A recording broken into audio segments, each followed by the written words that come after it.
In today's video, I'm going to show you how to turn off the Discord in-game overlay. If you find this video helpful, consider subscribing to the channel and leaving a like to support us. First, open the Discord app on your computer, then click on User Settings. In the left-hand menu, scroll down and look for Game Overlay, which is usually located near the bottom of the settings list. Once you're there, scroll down until you find the Enable Overlay option. To disable the Discord in-game overlay completely, simply toggle this option off. You can also disable the overlay for specific games only.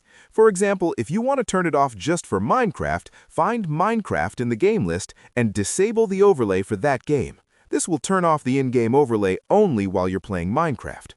Scrolling down further, you'll find additional overlay options, such as avatar size when someone is speaking, whether usernames are always shown, and the maximum number of users displayed. You can also disable overlay notifications.